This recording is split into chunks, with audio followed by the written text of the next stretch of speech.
भाजपा सरकार। कंधार विमान अपहरण कांड 1999, भाजपा सरकार। कारगिल युद्ध 1999, भाजपा सरकार।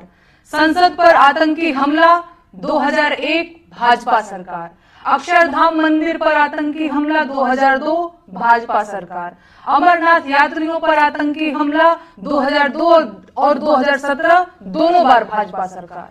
गोधरा कांड 2002, भाजपा सरकार। पठानकोट आतंकी हमला 2016, भाजपा सरकार। उरी आतंकी हमला 2016, भाजपा सरकार। पुलवामा आतंकी हमला 2019, भाजपा सरकार। पहलगाम आतंकी हमला 2025, भाजपा सरकार।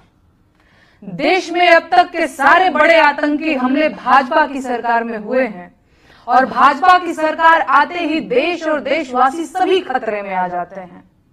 बिहार चुनाव करीब है और देश में जैसे ही चुनाव करीब आते हैं कहीं ना कहीं आतंकी हमला हो ही जाता है और युद्ध के बादल घिर जाते हैं।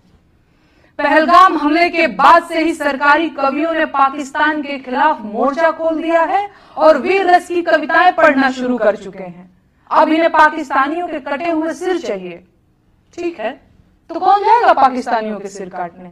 ये कवि जाएंगे या भाजपा के नेता जाएंगे या अंधभक्तों के भगवान खुद पाकिस्तान जाएंगे सिर काटने? अब तक सरकार ने किया क्या है? पहलगाम हमले के जवाब में अब तक सरकार ने किया क्या है? मेरे ऊपर एफआईआर। सरकार मेरे ऊपर एफआईआर करवाकर असली मुद्दों से ध्यान भटकाना चाहती है। क्या ये बात समझना इतना मुश्किल है? अरे दम है तो जाइए आतंकवादियों के सिर लेकर आइए। अपनी नाकामी का ठिकरा मेरे कपार पर मरने की कोई जरूरत नहीं है। जैसे लोकतंत्र में एक एक वोट जरूरी होता है, वैसे ही एक एक सवाल भी जरूरी होता है और सरकार को सारी दिक्कत मेरे सवालों से है, इसीलिए वो मुझसे सवाल पूछने से रोकना चाहते हैं। असली सवाल यह है कि पहलगाम हमले के जवाब में आपने अब तक किया क्या है? कितने आतंकवादियों के सिर लेकर आए आप? देश ने आपको पाकिस्तान जाकर बिरयानी खाने के लिए चुना था क्या? है कोई जवाब? दरअसल नहीं है।